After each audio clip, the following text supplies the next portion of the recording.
وآلہ وسلم سے پوچھا بھی گیا کہ مل اضاحی، یہ قربانیاں کیا ہیں؟ تو آپ نے فرمایا سنت ابیکم ابراہیم، یہ تمہارے بابا ابراہیم کی سنت ہی تو ہے۔ تو آج ابراہیم خلیل اللہ کی سنت یعنی سنت ابراہیمی ادا کی جا رہی ہے۔ حاضرین مکرم، میں نے پہلے بھی عرض کیا کہ اگر یہ سوال کیا جائے اور سوچا جائے، ذہنوں پر دستک دی جائے کہ کیا وجہ ہے کہ اللہ تعالیٰ نے ابراہیم علیہ السلام کی اس قربانی کو باقی رکھا، اس کا تذکرہ باقی، اس کی یاد باقی، اس کے نقوش باقی، اس عمل کو باقی رکھ دیا گیا، یہاں تک کہ قیامت تک کے لیے یہ سلسلہ جاری و ساری رہے گا۔ تو ظاہر ہے کہ اس کا جواب یہی ہو سکتا ہے کہ اللہ تعالیٰ کو ابراہیم علیہ السلام کا اخلاص پسند آ گیا ہے کہ انہوں نے یہ قربانی تو دی لیکن اس میں اخلاص اور للہیت یعنی اللہ کے لیے کوئی کام کرنا۔ تو جب اللہ کے لیے انہوں نے قربانی دی تو اخلاص والا عمل جو ہے وہ اللہ تعالیٰ اس کو دوام اور بقا عطا فرما دیتا ہے۔ وہ کام جو اللہ کی رضا کے لیے کیا جائے۔ تو آج کے دن کا درس یہ بھی ہے ہم سب کے لیے کہ ہم زندگی اللہ کی رضا کے لیے گزاریں، ہم تعلقات استوار کریں تو اللہ کی رضا کے لیے، ہماری دوستیاں ہوں تو اللہ کی رضا کے لیے، ہمارے رشتے ناتے ہوں تو اللہ کی رضا کے لیے، ہمارا اٹھنا بیٹھنا جو ہے وہ اللہ کی رضا کے لیے ہو، ہمارے دن ہوں یا ہماری راتیں ہوں ان میں اللہ کی محبت کا رنگ جو ہے وہ نظر آنا چاہیے۔ مصطفیٰ کریم صلی اللہ علیہ وآلہ وسلم کی نسبتوں کا حامل انسان اس کے اطوار سے، اس کی عادات سے، اس کے اٹھنے بیٹھنے کے انداز سے یہ پتہ چلنا چاہیے کہ یہ دھرتی پر اس وقت ایک سچا غلام رسول زندگی بسر کر رہا ہے۔ حاضرین مکرم، اگر یہ چیز ہم اپنے کیریکٹر کے اندر، اپنے کردار کے اندر پیدا کرنے میں کامیاب ہو جاتے ہیں تو یہ اللہ کا ایک سب سے بڑا انعام ہوگا ہم پر، اور ہماری آخرت کے لیے یہ سرمایہ ہوگا۔ سورہ حجرات کی جو آیہ مقدسہ میں نے آپ کے سامنے تلاوت کی، یہ دراصل دنیا میں مساوات کا عملی درس بھی ہے، اور اسلام کے ماتھے کا یہ جھومر ہے یہ چیز کہ اسلام نے آ کر رنگ نسل کی تمیز کو ختم کیا اور انسانوں کو ایک ہی صف میں لا کر کھڑا کر دیا۔ وہ معاشرہ کے جہاں پر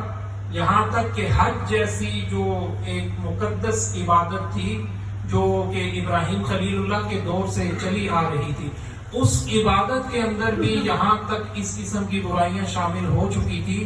کہ جناب قریش والے اور بڑے قبیلوں والے وہ حج کے لیے ان کے مقامات الگ تھے، اور دوسرے لوگ جو ہیں وہ میدان عرفات تک ہی ان کو محدود کر دیا جاتا تھا۔ تو یہ جو ڈسکریمنیشن تھی تو اسلام نے آ کر اس امتیاز کو ختم کیا، چاہے وہ رنگ کی بنیاد پر امتیاز ہے، وہ نسل کی بنیاد پر ہے، وہ کسی اور دنیا کے کسی منصب کی بنیاد پر ہے، اثر و رسوخ کی بنیاد پر ہے، حتیٰ کہ زبان کی بنیاد پر ہے۔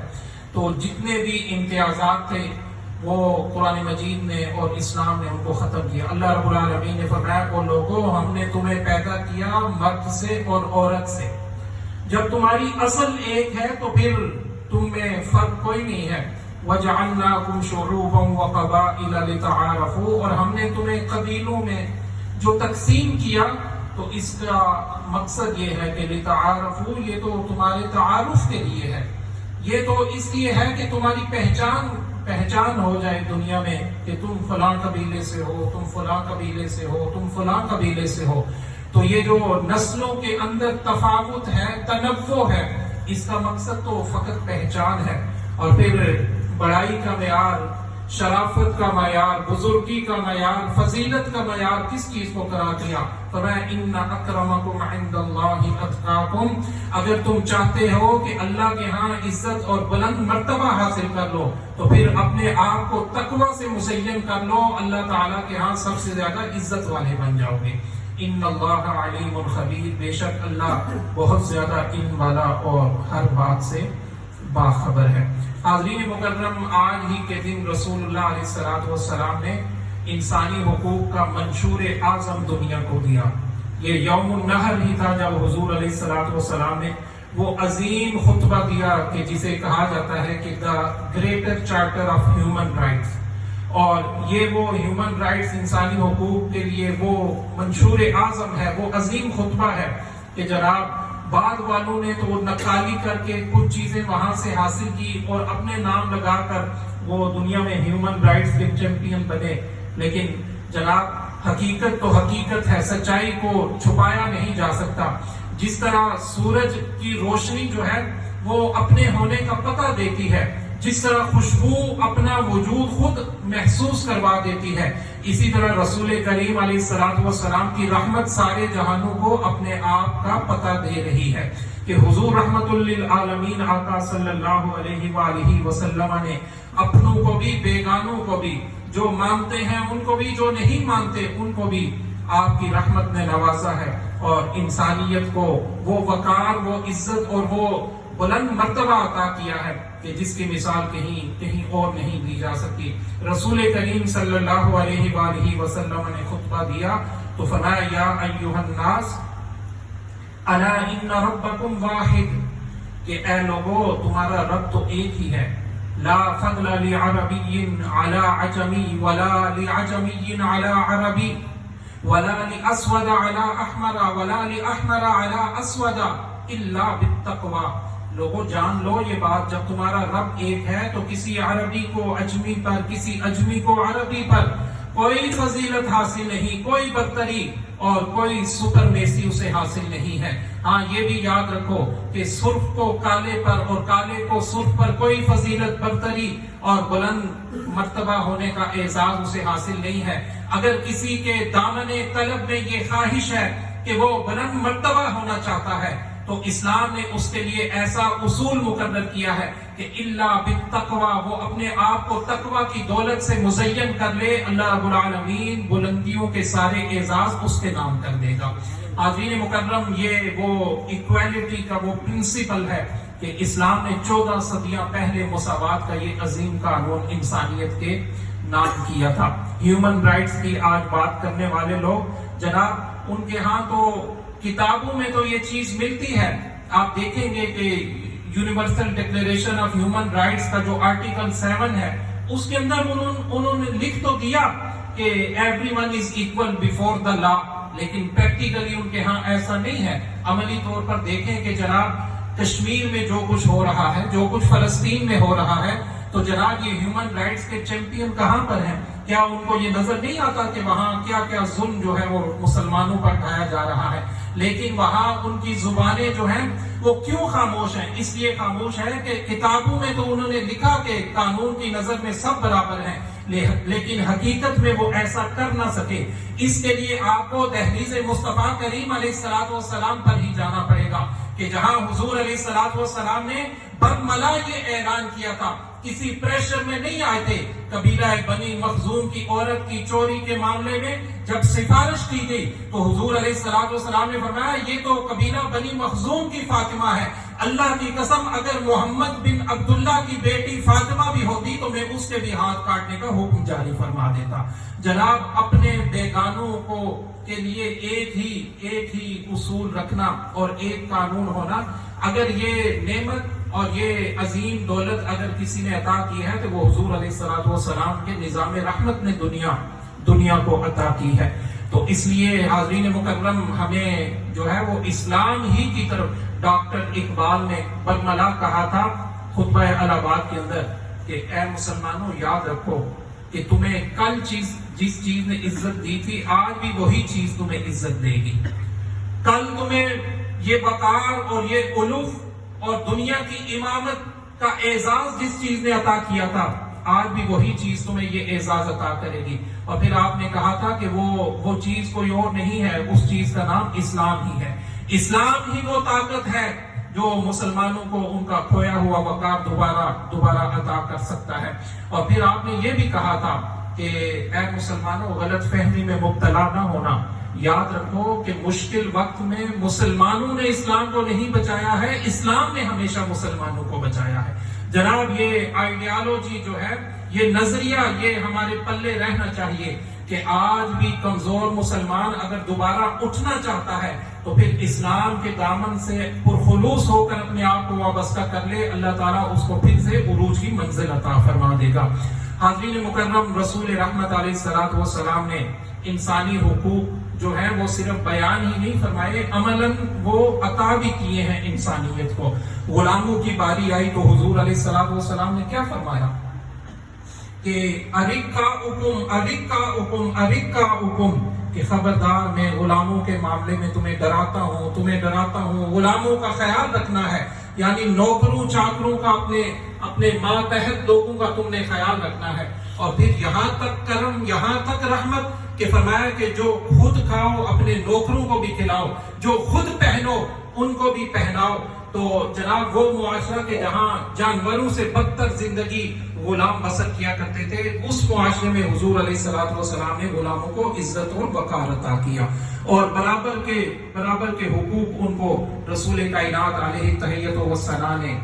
عطا فرمائے۔ اسی طرح جناب وہ معاشرہ کہ جس میں عورت کو کوئی عزت اور قدر نہیں تھی، آپ جانتے ہیں کہ بیٹیوں کو زندہ دفن کیا جاتا تھا،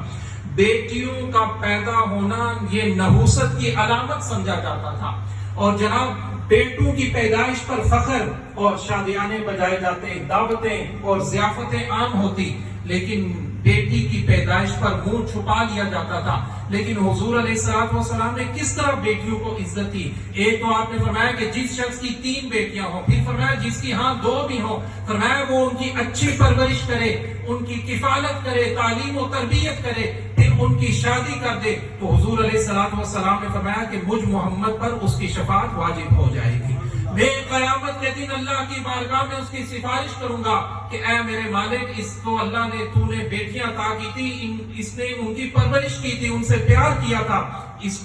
کو جنت میں داخل فرما دے۔ وہ لوگ جو بیٹی کو آگ سمجھتے تھے، آج جناب بیٹی کی پیدائش پر وہ اس کو اپنا اعزاز تصور کرنے لگے۔ یہاں تک کہ حضور علیہ الصلوۃ والسلام نے یہ بھی فرمایا کہ جس عورت کی پہلی اولاد بیٹی ہوتی ہے، جس کے ہاں پہلی اولاد بیٹی کی صورت میں پیدا ہوتی ہے، حضور علیہ الصلوۃ والسلام نے فرمایا کہ یہ عورت کے خوش قسمت ہونے کی علامت ہوا کرتی ہے۔ وہ عورت خوش قسمت ہے کہ جس کو اللہ تعالیٰ پہلی اولاد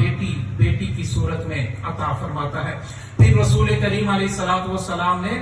اسی طرح جناب انسانوں کو ان کے مال، ان کی جان اور ان کی عزت و آبرو کی حفاظت کے لیے بھی خطبہ حجۃ الوداع میں جو یوم النحر قربانی کے دن آپ نے خطبہ دیا، وہاں یہ بھی فرمایا کہ تمہاری جانیں، تمہارے مال اور تمہاری عزتیں یہ اسی طرح حرام ہے جس طرح یہ شہر مکہ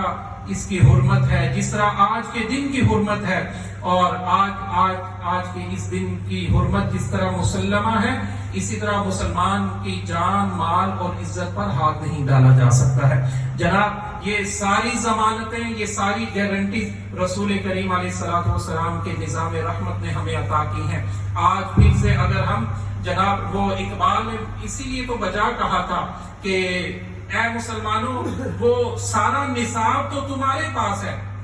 کہ جس نصاب کے ذریعے تم قوموں کی امامت اور قوموں کو لیڈ کر سکتے ہو، تو پھر اس لیے اپنی ملت پر قیاس اقوام مغرب سے نہ کر، خاص ہے ترکیب میں قوم رسول ہاشمی۔ تمہاری سویلائزیشن اپنی ہے، تمہارا تمدن اپنا ہے، تمہارا جناب نصاب اپنا ہے، تمہارا لیڈ کرنے کے لیے جو رول ماڈل ہے وہ اللہ نے تمہیں ایسا رسول عطا کیا ہے کہ جس کی مثال قیامت تک نہ دی جا سکے گی، نہ پچھلوں میں اس کی مثال دی جا سکتی ہے۔ تو جناب انکمپیریبل پرسنالٹی رسول کریم صلی اللہ علیہ وآلہ وسلم کی صورت میں جب مسلمانوں کے سامنے موجود ہے، تو مسلمانوں کو چاہیے کہ اس مینارہ نور سے استفادہ کریں، اپنے کریکٹر کو بھی سنواریں، اور جب ہم اپنے کریکٹر کو سنوار لیں گے تو یہ خوشبو تمام دنیا کے گوشے گوشے میں پہنچ کر اس کو منور کر دے گی اور اسے معطر کر دے گی۔ حاضرین مکرم، آخری بات حضرت سیدنا علی المرتضیٰ شیر خدا کرم اللہ تعالی وجہ الکریم، آپ نے فرمایا تھا کہ وَكُلُّ يَوْمٍ لَا يُعْصَى اللَّهُ فِيهِ فَهُوَ عِيدٌ، ہر وہ دن کہ جس دن میں اللہ کی نافرمانی نہ کی جائے،